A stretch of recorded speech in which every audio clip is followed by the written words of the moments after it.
In the name of God, the Beneficent and Merciful, session practical 2, as I mentioned before, we remove the skin and the superficial fascia and the muscles of the anterior and lateral wall I introduced you before. The point is at the inguinal ligament regions that we can distinguish. Above of that, the medial half of the above of the inguinal ligament, we have inguinal canal. I want to introduce the inguinal canal. Let to start with the camper and scarpa.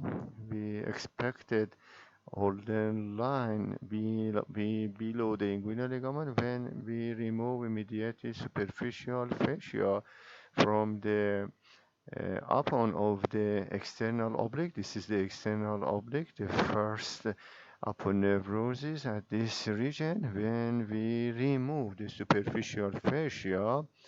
And of course, you know we dissected this before. I want to show you the superficial ring of the inguinal canal, and this pancet goes through the superficial inguinal ring that is above the pubic crest as inverted V.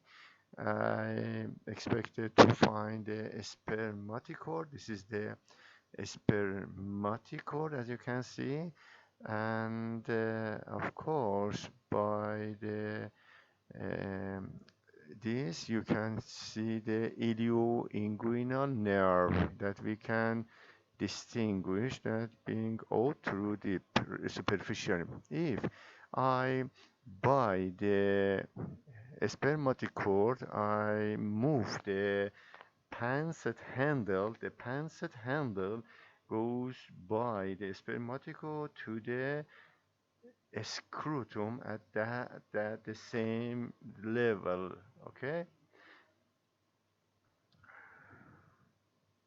In this picture, through the superficial ring I can push the pancet, as you can see, and when it's go to the lateral side, the apex, this is the iliac crest, pubic tubercle, and over the external oblique, I can palpate the tip and apex of the pancet. That is the lateral end of the inguinal canal. And when I move the pancet, I can palpate is better. So it's go through the deep ring, the tip of the pancet, and reach to the inside. The tip of the pancet through the deep ring reach to the abdominal cavity. I remove the pancet, attention please. If this be the superficial ring, this is the spermatocord and this is the ilioinguinal nerve. So this should be the crura lateral and medial. This is the medial crus of the attention to the upper nerves of external oblique, superficial ring. This is the you can see here the two crura, lateral crus, medial crus of the superficial. This is the spermatocord by inguinal. In this picture, when I push the apex of the pancet behind of the posterior of the spermatocord, this is pointed to the reflected ligament. So this is the reflected ligament. Before we had in theory class. So this is reflected ligament that attach this lateral crus to the medial crus behind the spermatocord, and it's reinforced the posterior wall of the inguinal canal. Syphilis, the apex of the pancet behind of the spermatocord, when I push posteriorly, is point to the conjoint tendon. The apex of the canal point to the conjoint tendon, reflected ligament superficial than the conjoint tendon that is located more deeper and attached to the pubic crest. Attention please. This is the aponeurosis external oblique. This is the scarpa, and that one compares. We remove, I mean, made free both of them, inguinal ligament, anterior superior spine, and inguinal ligament. So we have a canal over the medial part of the inguinal ligament. Above the inguinal ligament, we have an inguinal canal that was superficial ring. So I again push the pancet through the superficial ring that it's reached to the deep ring, and after that the anterior wall I want to destroy by removing and making cut through the aponeurosis of external oblique. Attention please here. When I made a cut through the external oblique from the anterior superior leg spine to the medial side, and then the cut goes down and circle the iliohypogastric nerve piercing from the lateral side, and then reach to the done. So when I I mean turn up the aponeurosis of external oblique, then easily you can see beyond the external oblique aponeurosis, you can see the muscle fibers of internal oblique. So this is the aponeurosis of external oblique, and my finger point to the muscle fibers of the internal. eh, this is the iliohypogastric nerve. This is the course of the iliohypogastric that pierces the internal oblique and pierces the external iliac oblique. And this one is ilioinguinal nerve that goes, but after piercing the internal oblique, goes through the spermatic, through the superficial ring without piercing anything. Let's to have a look to the pancet.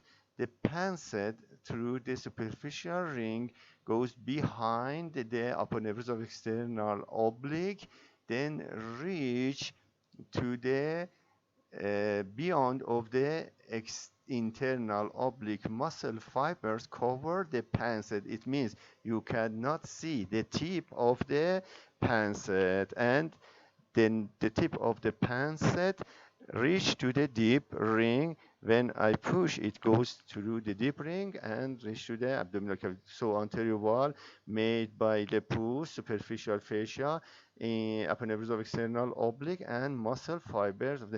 My finger show the inguinal ligament, so I can show you the inguinal ligament, and we discussed about this in theory class. So fascia transversalis at this part made the posterior border inguinal canal and take part to the floor of the inguinal canal.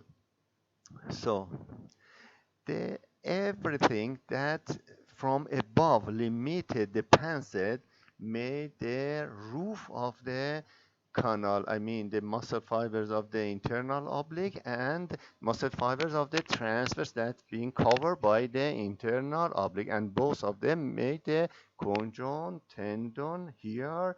This is the conjoint tendon that here we can see clearly without any problem. When you come to the dissecting room, I will show you in future. Everything that at the posterior of this ear made the posterior wall of the inguinal canal that completely made by fascia transversalis, conjoint tendon, reflected ligament, and Hasselbach reinforced the posterior wall. This is the point of the Hasselbach because this is the deep ring and medial than the deep ring. This is the Hasselbach ligament that the vessels of the inferior epigastric cross this posterior. And the point of this pancet show the triangle of the Hasselbach. It means if there be any herniation, direct herniation through this point, they can reach to the inguinal canal. And in indirect through the deep ring. This is the deep ring. Okay, it's so clear. So I remove the pancet and you can see the spermatic cord and the pancet that reach to the scrotum. Attention, please. We dissect this before.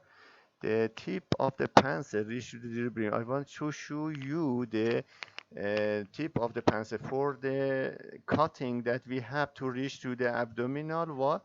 We should cut from this to anterior superior iliac spine a curved line above the umbilicus because it's necessary that we keep the every element below the umbilicus that we should save them. And the another section at the midline above the umbilicus through the umbilicus to the xiphoid process.